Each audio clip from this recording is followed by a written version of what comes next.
చెప్తా. Number 3 third point ఇంకో letter కూడా వచ్చింది సిడబ్ల్యూసి నుంచి. అంటే ఎందుకు రీఇంజనీరింగ్ చేసినాము అంటే అనదర్ పాయింట్, థర్డ్ పాయింట్లో ఏం చేసిందంటే సిడబ్ల్యూసి మనకు ఇంకొక లెటర్ రాసింది.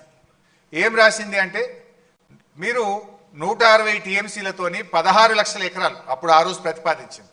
16 లక్షల ఎకరాలకు నీళ్ళు ఇవ్వాలంటే మీరు పెట్టిన రిజర్వాయర్లు సరిపోవు, బ్యారేజీలు సరిపోవు, సిస్టమ్ నడపలేరు. మినిమం స్టోరేజ్ ఉండాలంటే మీరు కొత్త రిజర్వాయర్లు నిర్మించండి, అవసరమైతే ఉన్న చెరువుల సామర్థ్యం పెంచండి, ఆర్టిఫిషియల్ రిజర్వాయర్స్ కట్టైనా సరే మీరు నీటి సామర్థ్యం, నిల్వ సామర్థ్యాన్ని పెంచండి అని చెప్పి సెంట్రల్ వాటర్ కమిషన్ మరొక లెటర్ కూడా మనకు రాయడం జరిగింది. నెక్స్ట్, అప్పుడు మన గవర్నమెంట్ ఏం చేద్దాము అని చెప్పి మేడిగడ్డ మనమే నిర్ణయించినాం, కేసీఆర్ గారు నిర్ణయించిండ్రు అని కూడా మన మీద బురద చల్లుతూ ఉంటారు. సో అసలు ఎందుకు మార్చాల్సి వచ్చిందో ఇప్పుడు మీకు అర్థమైంది. పాయింట్ నెంబర్ 1 నీళ్లు లేవు, పాయింట్ నెంబర్ 2 మహారాష్ట్ర ఒప్పుకుంటలేదు, పాయింట్ నెంబర్ 3 అక్కడ వైల్డ్ లైఫ్ ఉంది, పాయింట్ నెంబర్ 4 మీరు పెట్టిన రిజర్వాయర్ల సామర్థ్యం సరిపోదు కనుక మీరు ఆ రిజర్వాయర్లను సామర్థ్యం పెంచుకోండి. ఈ 4 కారణాలు చెప్పారు. ఇది మీరు చెప్పలే, నేను చెప్పలే, మన రాష్ట్ర ఇంజనీర్లు చెప్పలే, కేంద్ర జలవనరుల సంఘం చెప్పింది. అప్పుడు మనం ఏం చేద్దాము అని కేంద్ర ప్రభుత్వ సంస్థ, ఇది వ్యాప్కోస్ అనేటువంటిది సెంట్రల్ వాటర్ కమిషన్ యొక్క సబ్సిడరీ ఆర్గనైజేషన్, అది కేంద్ర ప్రభుత్వ సంస్థ వ్యాప్కోస్. ఈ దేశంలో అత్యున్నతమైనటువంటి సర్వే ఏజెన్సీ ఏదన్నా ఉంది అంటే అది వ్యాప్కోస్. ఆ వ్యాప్కోస్ కూడా ఎందుకు ఇచ్చినాము అంటే ఆనాడు ప్రాణహిత చేవెళ్ల ప్రాజెక్టు కూడా వ్యాప్కోస్కే అప్పటి కాంగ్రెస్ ప్రభుత్వం ఇచ్చింది. సో ఆల్రెడీ దీని మీద అవగాహన ఉంది, వాళ్ళైతే క్లారిటీ ఇస్తారని చెప్పి వ్యాప్కోస్కు ఆ రోజు కేసీఆర్ గారు పిలిచి మరి మాకు ఇట్లా నీళ్లు లేవు అని చెప్పి సిడబ్ల్యూసి లెటర్ రాసింది. మరి ఎక్కడ కట్టుకుంటే నీళ్లు వస్తాయి, ఏం చేస్తే బాగుంటుంది, మాకు ప్రత్యామ్నాయం సూచించండి అని చెప్పి మనము జీవో నంబర్ 40 ద్వారా వ్యాప్కోస్ను ఆథరైజ్ చేస్తూ ప్రత్యామ్నాయ స్థలం చూపించమని అడిగాం. అది జీవో, ఇది మన ఇది. నెక్స్ట్, దీనికంటే ముందు అయితే ఈ వ్యాప్కోస్కు సంబంధించి వాళ్ళు సర్వే చేసిన లాడార్ సర్వే అని, అప్పుడు డిఫెన్స్ నుంచి పర్మిషన్ తీసుకొని ప్రత్యేకంగా లైడార్ సర్వే చేసి వ్యాప్కోస్ వాళ్ళు మనకు ఇక్కడ ఈ ప్రాజెక్ట్ కడితే బాగుంటుంది అని చెప్పి ప్రాథమిక నివేదిక ఇచ్చిండ్రు, ఒక ప్రిలిమినరీ రిపోర్ట్ ఇచ్చిండ్రు. ఆ ప్రిలిమినరీ రిపోర్ట్ బేస్ చేసుకొని కేసీఆర్ గారు 2 కమిటీలు వేసిండ్రు. ఒకటేమో క్యాబినెట్ సబ్ కమిటీ, ఒకటేమో రిటైర్డ్ ఇంజనీర్స్, మన రాష్ట్రంలో అనుభవజ్ఞులైనటువంటి రిటైర్డ్ ఇంజనీర్లతోని వారితో కూడా కమిటీ వేసిండ్రు. వేసి మీరు స్టడీ చేయండి ఇట్లా వచ్చింది అని చెప్తే అప్పుడు నేను నీటిపారుదల శాఖ మంత్రిగా చైర్మన్గా ఉంటుంది, ఈటల రాజేందర్ గారు ఫైనాన్స్ మినిస్టర్గా వారు సభ్యులుగా ఉన్నారు, తుమ్మల నాగేశ్వరరావు గారు గతంలో వారు నీటిపారుదల శాఖ మంత్రిగా పనిచేసింది కనుక అనుభవజ్ఞులు కనుక వారిని కూడా కమిటీలో వేయడం జరిగింది. సో మేము ముగ్గురము మన డిపార్ట్మెంట్లో ఉండేటువంటి ఇంజనీర్స్తో డిస్కస్ చేసి వ్యాప్కోస్ యొక్క ప్రాథమిక నివేదికను చూసి మొత్తంగా ఓవరాల్గా సిచ్యువేషన్ అంతా అసెస్ చేసి ఆ రోజు క్యాబినెట్ సబ్ కమిటీ ఇచ్చిన recommendation construction of barrage across Pranahita at 148, తర్వాత construction of barrages across Godavari below the confluence of river Pranahita at Medigadda near Kaleshwaram అని, ఇట్లా construction of 2 more barrages between Medigadda and Sripada Yellampalli, that is Annaram and Sundilla. ఇది cabinet sub committee recommendation ఇచ్చింది. అంటే ఈ cabinet sub కమిటీకి దేని మీద ఆధారంగా రికమెండేషన్ ఇచ్చింది? ఇంజనీర్లు ఇచ్చిన నివేదిక, వ్యాప్కోస్ ఇచ్చిన నివేదిక, ఆనాడు మహారాష్ట్ర రాష్ట్రంలో ఉన్నటువంటి పరిస్థితులు, సెంట్రల్ వాటర్ కమిషన్ నుంచి వచ్చిన లేఖల ఆధారంగా మేడిగడ్డ దగ్గర బ్యారేజ్ కట్టాలి అనేటువంటిది ఆనాడు క్యాబినెట్ సబ్ కమిటీ రికమెండేషన్ ఇచ్చింది. బహుశా నిన్న మీరు చూసుంటారు, ఈటల రాజేందర్ గారు కూడా కమిషన్ ముందు చెప్పింది స్పష్టంగా వచ్చింది. మరి తుమ్మల నాగేశ్వరరావు గారు అయితే కాంగ్రెస్ గవర్నమెంట్లో మంత్రిగా ఉన్నాడు, ఆయన కూడా సంతకం పెట్టండి దీని మీద. ఆయన కూడా ఆ రోజు మేడిగడ్డ దగ్గర కట్టాలని రికమెండ్ చేసిండు దీంట్లో. ఇది ఒక రిపోర్టు. నెక్స్ట్, ఇంకోటి రిటైర్డ్ ఇంజనీర్స్ది నెక్స్ట్ ఉందా? సరే, అది రిటైర్డ్ ఇంజనీర్స్ది కూడా ఒకటి ఉంటుంది. రిటైర్డ్ ఇంజనీర్స్ని కూడా కేసీఆర్ గారు ఒక అభిప్రాయం అడిగారు. దాని విషయంలో కూడా కాంగ్రెస్ దుష్ప్రచారం చేస్తుంది. ఏమని? మీ రిటైర్డ్ ఇంజనీర్లే మేడిగడ్డ దగ్గర కట్టొద్దన్నారు అనేటువంటి ఒక తప్పుడు మెసేజ్ని తీసుకుపోతున్నారు. వాస్తవానికి రిటైర్డ్ ఇంజనీర్లు కట్టొద్దనిలే. ఆ రోజు వాళ్ళు అన్నది ఏంటంటే Medigadda is a beautiful point, అక్కడ నీళ్లు ఉన్నాయి, కానీ మేడిగడ్డ దగ్గర నుంచి డైరెక్ట్గా మిడ్ మానేర్ నీళ్లు తీసుకుపోవడం సాధ్యం కాదు.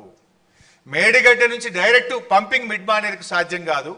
మధ్యలో మీరు నది మీద ఇంకా కొన్ని బ్యారేజీలు కట్టి నీళ్ళని ఎల్లంపల్లి తీసుకుపోవడం సాధ్యమైతే తప్ప మేడిగడ్డ టు మిడ్ మానేర్ సాధ్యం కాదు అనేటువంటి విషయాన్ని రిటైర్డ్ ఇంజనీర్లు కూడా చెప్పింది.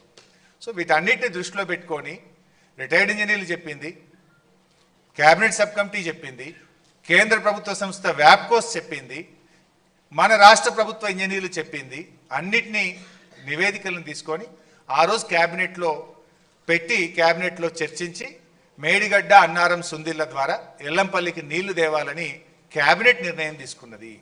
ఆ క్యాబినెట్ నిర్ణయానికి వ్యాప్కోస్ ఇచ్చిన నివేదిక, రిటైర్డ్ ఇంజనీర్లు ఇచ్చిన నివేదిక, మన రాష్ట్ర ప్రభుత్వ ఇంజనీర్లు ఇచ్చిన నివేదిక ఆధారంగా నిర్ణయం జరిగింది తప్ప దాంట్లో ఎవరో ఒకరిగా చేసినటువంటి నివేదిక కాదు. అది ఒకటి క్లారిఫై. అంటే చాలాసార్లు కూడా మనం ఏదో రీఇంజనీరింగ్ ఎందుకు చేయాల్సి వచ్చింది? నీళ్లు లేవు గనక, వైల్డ్ లైఫ్ ఉంది కనుక, మహారాష్ట్ర ఒప్పుకోలేదు కనుక, అదేవిధంగా రిజర్వాయర్ల సామర్థ్యం పెంచుకోమని సిడబ్ల్యూసి చెప్పింది కనుక రీఇంజనీరింగ్ చేసుకోవాల్సి వచ్చింది.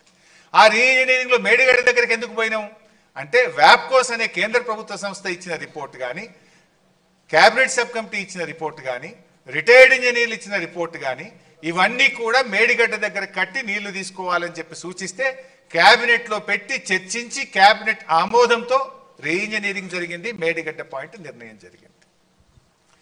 తర్వాత ప్రాజెక్ట్ కాస్ట్ ఎందుకు పెరిగింది అనేది ఒక డిస్కషన్ వస్తుంది. దీంట్లో వాస్తవానికి ప్రాణహితలో ఏముండే, రీఇంజనీరింగ్ తర్వాత కాళేశ్వరం ఏమైంది, సింపుల్గా అర్థం చేసుకోవడానికి చాలా పాయింట్స్ ఉన్నాయి కానీ బ్రీఫ్గా పెట్టినాం. ఆ రోజు జలాశయాల సామర్థ్యం 16 టీఎంసీలు. ఈ 16లో 11 టీఎంసీలు బ్యారేజీ, తమ్మిడిహట్టి బ్యారేజీ.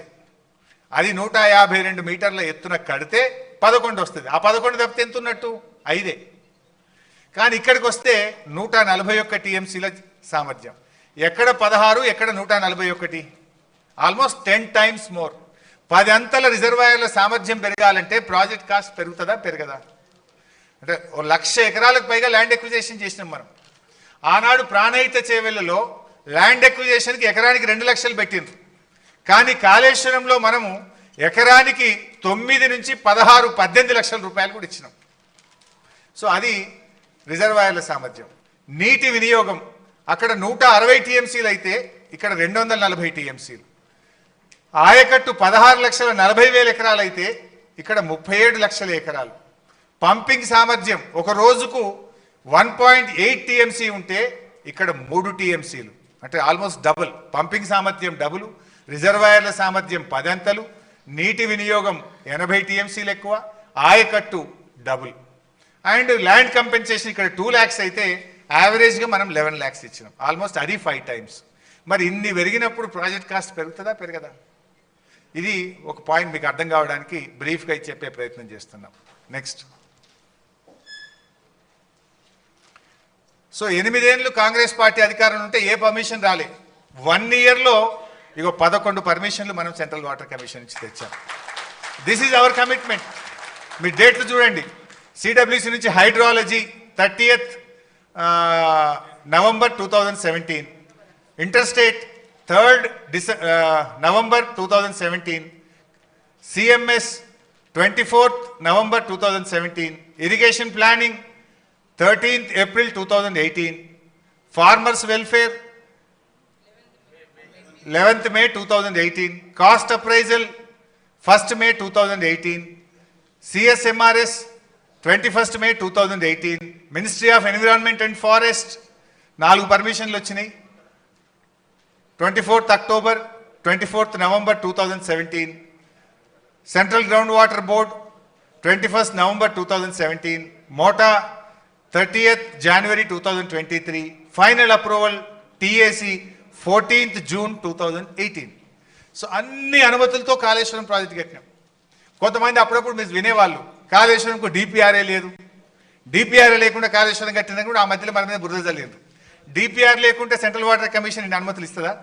అసలు డిపిఆర్ సబ్మిట్ చేయకుండా సిడబ్ల్యూసి స్క్రూటినీ చేస్తుందా? అసలు ఎవడన్నా లోన్ ఇస్తాడా? అంటే ఇన్ని అనుమతులు ఉన్నాయి కనుకనే మనకు లోన్ వచ్చింది. మనం ఈ అనుమతులన్నీ కూడా సాధించి ప్రాజెక్ట్ నిర్మాణం చేయగలిగాం. అంటే Kaleshwaram has every permission, every approval అంటే స్టాట్యుటరీగా రాష్ట్ర కేంద్ర ప్రభుత్వాల నుంచి తీసుకోవాల్సిన అన్ని అనుమతులను కాళేశ్వరం ప్రాజెక్టు పొందింది, ఇంక్లూజింగ్ కాస్ట్ అప్రైజల్. డిపిఆర్ కూడా 80,000 కోట్లకు కేంద్ర ప్రభుత్వం సిడబ్ల్యూసి ఆమోదించింది. ఎవ్రీ అంటే అన్ని అనుమతులు కూడా ఉన్నాయి దాంట్లో. అంటే 80,000 కోట్లకు ఆమోదించినప్పుడేమో 2 TMC పర్ డే, మనం తర్వాత మళ్ళీ 3 TMC పర్ డేకి మార్చి 1,27,000 crores తోని మరొకటి కూడా మనం పంపినాం. Next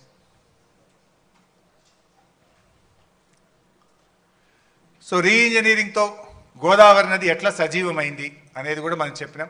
Sriram Sagar 74 kilometers back water, Sadarmat 17 kilometers, Yellampalli 36 kilometers, Annaram barrage 32 kilometers, Sundilla 31 kilometers, Medigadda barrage 42 kilometers, మనం కట్టిన సమ్మక్క బ్యారేజ్, ఇది దేవాదుల ప్రాజెక్టుకు ఉపయోగపడే సమ్మక్క బ్యారేజ్తో 30 kilometers, సీతమ్మ సాగర్తో 50 kilometers. అంటే తెలంగాణలో 750 kilometers గోదావరి నది ప్రవహిస్తే 365 రోజులు all along the year 312 kilometers Godavari నది సజీవంగా ఉండేటట్టుగా బీఆర్ఎస్ ప్రభుత్వం చేసిన కృషి వల్ల అది సాధ్యమైంది.